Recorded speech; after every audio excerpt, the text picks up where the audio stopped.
If God bless you with 100 bands right here today, tell me what would you decide, and we're gonna talk about why. Y'all let me know why in the comments. Cash or credit? Tap in, Money Talk Mondays. Let's go.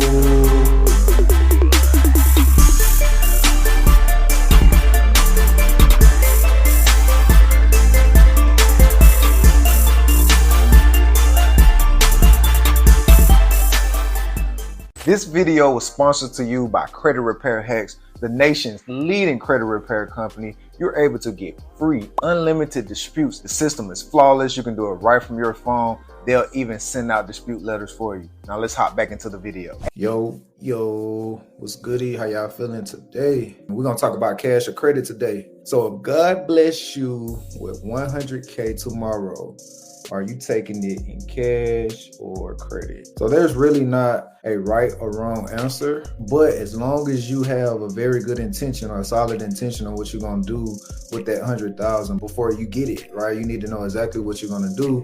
And if you're gonna pay something, make sure whatever you're paying for is gonna get you an asset back in return. Sean said, don't use credit if you don't have the capital to back it. That's absolutely right. Don't use credit if you don't have the cash to pay for it back. That's one of the most beautiful things about credit cards. Let's say you're a teacher and you only get paid once a month, right? You can utilize a credit card by paying all your bills throughout the month. You can all of your expenses throughout the month on your credit card. And once you get that monthly check, then you can make that payment. But if you don't have that money, right, if you're not going to make that income, don't spend that amount on the credit card. It's very, very simple. All right, let's go to another one. Okay. King said you can turn cash into credit, but not vice versa. And I challenged her about that. I said you can use credit to buy cash flowing assets that pay you every month for life. So that's one of the reasons. Let's say you own a house right now and you're able to get 100K in a HELOC or home equity line of credit. For people that bought houses about 25 years ago, they probably have that equity, especially after the 2020 market or what happened in the 2020 market. So let's say they have $100,000 equity, okay? They could take out that 100K in their equity in cash, and off the bat, Uncle Sam is gonna take some of that money. So that's money gone already. $100,000 equity in their home and they took it out in cash. Uncle Sam is gonna get a piece of that before they touch it off the bat. Right, that's why I say no to cash, okay? Now with that credit, they can actually take that credit and they can go buy a real estate asset with that 100,000. And this 100,000 could potentially pay you, you know, 10, 15, 20, $25,000 a year, right? After about 4 years, you're gonna recoup that 100,000. You have built up equity in your home as well. And now you still have a cash flowing asset that's gonna keep cash flowing, probably at a higher pace. It's going to increase because of inflation, right? It's going to pay you more over time. This asset, like a real estate purchase or a duplex or any kind of cash flow from a real estate asset, it keeps up with inflation. So as inflation grows, house values grows, home value grows, right? And now you're going to be able to collect more rent. So not only are you collecting cash every month, you recouped it in 4 years, and it's going to keep giving you more cash. And you got an asset that's building equity that keeps up with inflation. So that's why I say credit. I'm taking credit every time because I can take credit and I can go get more cash with this credit. And I saw another interesting response. She said cash only because I'm at an 800, but it all depends on the situation. Because if you take that cash and pay them debts off, it's going to knock your credit down hard before it bring it up. Plus having no credit is almost as bad as no credit. True. Believe it or not, credit holds all the power, no matter how much money you got, unless you're paying it in full. I agree with everything you said. The only thing that I would challenge you on, she said cash only because I'm at an 800. She already have her house and she already have her car, so there's no need for credit anymore.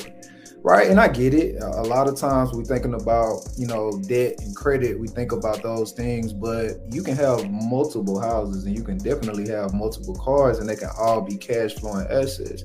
So it's never a such thing as too much credit, right? It's never a such thing as too much credit. As a matter of fact, I would rather have too much credit than too much cash, right? Because that cash is losing value every single day. The time value of money. If you know anything about money, if you understand money, money loses its value over time. $1 today will not be worth $1 tomorrow. Well, actually maybe tomorrow, but next year that dollar won't be the same. I tell the story all the time. When I first was about to move to Orlando, they told me what my rent would be.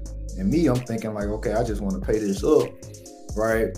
And I think at the time it was about $2,000 a month. Okay, so if I paid that rent up for the year, it'd be $24,000. Okay, so when it came time for the renewal, that same apartment with that same lease, now it was going to be $30,000 to pay it up for a full year because the rent had increased. You see what I'm saying? So let's say if I went to that apartment complex and I had $24,000, say, hey, I'm about to pay my whole year up with this right now, okay? And they said it's $24,000, and I got the $24,000, and before I went back, I said, hold up, let me come back next year, right? So I take that same $24,000 I had, let's say I put it in the envelope, right? Waited a year, came back. Now I asked them, how much will it take for me to stay here for a whole year? And I'm gonna have to come out of my pocket $6,000 more, right? That's the value of purchasing real estate. Inflation goes up, so does rent. Real estate is one of the safest investments. So I always say credit, in my opinion. And besides, you can make $100,000 in credit way quicker than you can in cash. I'm taking the credit every time, but there's really no right or wrong answer.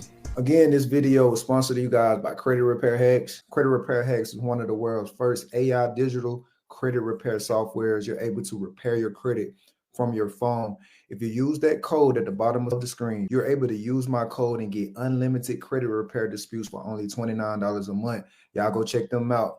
If you go to their website, you'll be able to see a breakdown of how it works. It's super easy. All you would do is select the accounts from your phone, and it's going to generate the best dispute letters for you to get those accounts deleted from your credit report. Yeah, go check that out. That's Credit Repair Hacks. You can text credit to 470-745-2212.